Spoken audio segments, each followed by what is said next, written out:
शिक्षक भर्ती के नियमों में बदलाव जिसमें चयन परीक्षा खत्म कर दी गई है। पात्रता परीक्षा से ही चयनित होंगे। परीक्षा का सिलेबस क्या रहेगा? पेपर कब होगा? कंपटीशन कितना रहेगा? उन कारणों को देखेंगे जिनके माध्यम से चयन परीक्षा खत्म की जा रही है और मात्र पात्रता परीक्षा से ही ज्वाइनिंग होगी। तो शिक्षक बनना हुआ और आसान। सभी के लिए नमस्कार। जैसा कि आप सभी को पता है, चयन परीक्षा खत्म होने के बाद सिर्फ अब पात्रता परीक्षा से ही ज्वाइनिंग होगी। मतलब 2 परीक्षाओं की जगह अब 1 परीक्षा से ही ज्वाइनिंग होने जा रही है। इसका जो पेपर है, पेपर आपका अगस्त में होने वाला है, आगे हम देखेंगे। और कॉम्पिटिशन कितना रहेगा? इसमें कॉम्पिटिशन कितना रहने वाला है? अभी जो अभ्यर्थी थे, अभी अभ्यर्थी पात्रता परीक्षा पास किए हुए अभ्यर्थी थे। अब इनमें कौन-कौन से अभ्यर्थी बैठेंगे और कॉम्पिटिशन कितना होगा? क्या रहेगा इसका सिलेबस और पद इसमें कितने होने जा रहे हैं, इसके बारे में जानकारी देते हैं। ऐसे ही अपडेट के लिए आप हमसे जुड़ जाइए। सबसे पहले हम देखते हैं शिक्षक भर्ती अब सिर्फ पात्रता परीक्षा से ही होगी, चयन परीक्षा से नहीं होगी। यह सभी जानकारी आपको है पहले से, लेकिन फिर भी हम थोड़ी-थोड़ी जानकारी और देखते हैं, जिससे आपको इसके बारे में और जानकारी पता चले। सबसे पहले इसकी वैधता आजीवन रहेगी। जो आपकी परीक्षा होगी, इसकी वैधता कब तक रहेगी? आजीवन रहेगी। 30,000 से 35,000 पद आने वाले हैं। शिक्षक बनने की इच्छुक लोग अब कम होगा परीक्षा का शुल्क का बोझ, क्योंकि एक ही आपको पेपर देना है। 2 बार आवेदन करने और 2 परीक्षाओं के झंझट से मिलेगी मुक्ति। सिर्फ पात्रता परीक्षा का ही महत्व रहेगा और चयन परीक्षा आपकी खत्म हो जाएगी। सभी को जानकारी है। आगे हम देख रहे हैं, आगे आपका यह रही जानकारी। यह न्यूज़ें बहुत पहले से चल रही थी, लेकिन अब हम देखते हैं पेपर आपका कब होगा। जैसे ही हम एग्ज़ामिनेशन शेड्यूल में जाते हैं, ईएसबी के एग्ज़ामिनेशन शेड्यूल में जाते हैं, वहाँ हम देखते हैं तो हमें नीचे दिखता है कि पेपर आपका कब है। अभी जो पेपर की डेट दी गई है, प्राथमिक शिक्षक पात्रता परीक्षा और माध्यमिक शिक्षक पात्रता परीक्षा की दी गई है। वर्ग 2 और वर्ग 3 की इसमें डेट दी गई है। कितनी-कितनी है? वर्ग 2 की यदि हम देखते हैं और वर्ग 3 की देखते हैं, तो वर्ग 2 की डेट है आपकी जुलाई और वर्ग 3 की डेट है इसमें अगस्त। जो यह डेटें दी गई थी, यह डेटें बहुत पहले दे दी गई थी। इस डेट को पेपर नहीं हो सकता है, क्योंकि अभी इसका पूरा पैटर्न दोबारा से बनाया जाएगा, पूरा जो भी नियम है दोबारा से बनाए जाएँगे। क्योंकि इससे पहले 2011 के लगभग यह सिर्फ़ 1 पेपर से ही जॉइनिंग होती थी, लेकिन कुछ नियम उसके कुछ इसके। तो इसमें हो सकता है आपकी इस डेट से 1-1 महीने बाद आपका पेपर हो। आप तैयारी शुरू कर दें। तैयारी शुरू कैसे करेंगे? जो आपकी पात्रता परीक्षा थी अभी, जो आपकी पात्रता परीक्षा थी, वही सिलेबस से तैयारी शुरू करें।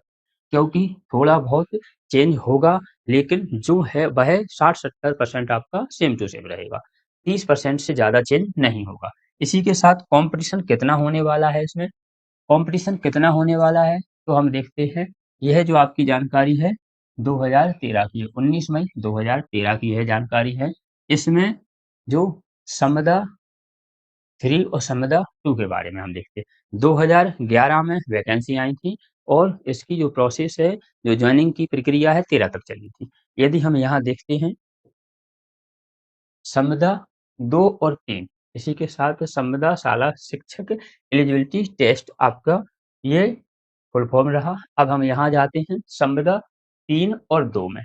ये डेटों पे आपकी जो वैकेंसी आई थी, अब इसमें टोटल कितने अभ्यर्थी? जैसे ही हम टोटल अभ्यर्थी देखते हैं, यहाँ पर टोटल अभ्यर्थी दिए गए हैं, सभी के अलग-अलग दिए गए हैं। तो जो अभ्यर्थी पेपर देने आए थे, वह अभ्यर्थियों की संख्या ही इसमें थी 12,21,489।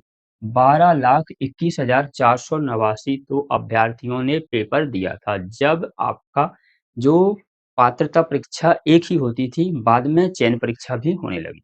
तो इतने अभ्यर्थी बैठे थे। अब हम देखते हैं फार्म कितने अभ्यर्थियों ने भरा था? 13,02,948 अभ्यर्थियों ने फार्म भरे थे।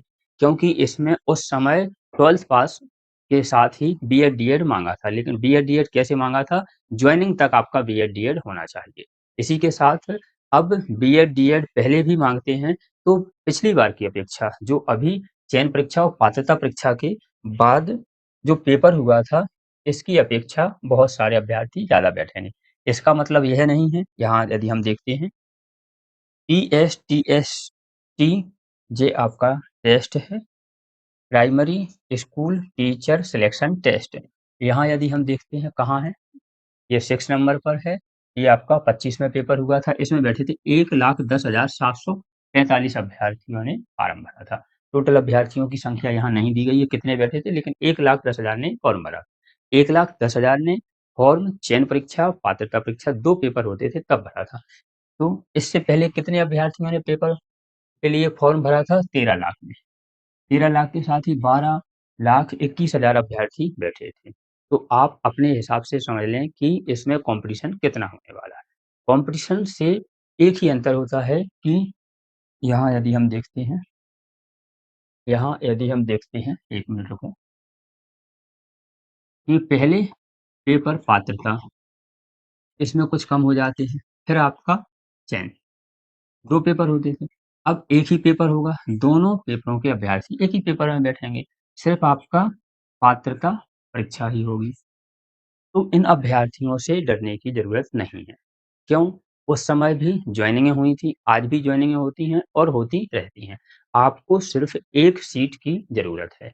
जानकारी हमने इसलिए बताई कि आपके पास जानकारी होना चाहिए। इसलिए आपको एक सीट की आवश्यकता है, एक सीट आपके लिए है और बाकी सीटें सभी के लिए हैं। इसलिए आपको डरना नहीं है, मेहनत करना है, अभी से तैयारी शुरू कर देनी है, क्योंकि सभी को पता है जितनी ज़्यादा हम पढ़ाई करेंगे, जितनी ज़्यादा बार हम टेस्ट पेपर लगाएँगे, जितने ज़्यादा किसी काम के लिए यदि हम करेंगे, तो उसमें सफलता मिलना 100% सत्य होता है। अब हम देखते हैं कि नई व्यवस्था जो आपकी है, इसमें पुरानी व्यवस्थाओं में 2 पेपर होते थे, नई व्यवस्था में आपकी 1 पेपर होगा। 2 पेपर पुराने में और 1 पेपर नई व्यवस्था में। पात्रता परीक्षा में आपको 60 और 50% लाने होते थे। इसी के साथ टीटी में आपको जो चयन परीक्षा है उसमें अधिक से अधिक नंबर लाने पड़ते थे। नए और पुराने में कंपेयर कर रहे हैं। इसी के साथ चयन परीक्षा और पात्रता परीक्षा का अलग-अलग अंकों के आधार पे वो था कि कितने वर्ष के लिए मान्य है, लेकिन यह आपका आजीवन चलेगा। इसी के साथ फाइनल चयन परीक्षा के अंकों से होता था, अब आपकी एक ही परीक्षा है, इसलिए एक ही परीक्षा के अंकों के से होगा आपकी जॉइनिंग होगी। अभ्यर्थियों को 2 बार फॉर्म भरना पड़ता था, 2 बार परेशान होना पड़ता था, 2 बार पेपर देने जाना पड़ता था। इसमें यदि कोर्ट केस और आने-जाने में और यदि फॉर्म 2 बार में से 1 बार भी गलत हो गया तो बाहर हो जाते थे। तो अभ्यर्थी परेशान ना हो इसलिए इसका आयोजन किया जा रहा है, इसे लागू किया जा रहा है। अभ्यर्थियों के हित को ध्यान में रखते हुए यह निर्णय लिया जा रहा है। तो आपकी कितनी पद हैं, कब पेपर है आपका, सिलेबस आपका पात्रता परीक्षा वाला ही है, इसमें पीडीएफ में लिखा था, दिखा नहीं हमें, तो आपका पात्रता परीक्षा वाला ही सिलेबस है। इन सभी जानकारियों के साथ आप अपनी तैयारी शुरू कर दें। ऐसे ही अपडेट हम अपने चैनल पर लाते रहते हैं। नौकरी संबंधी सभी अपडेट प्राप्त करने के लिए आप हमारे चैनल को सब्सक्राइब कर लीजिए। मिलते हैं एक और जानकारी, एक और अपडेट के साथ अगली वीडियो में।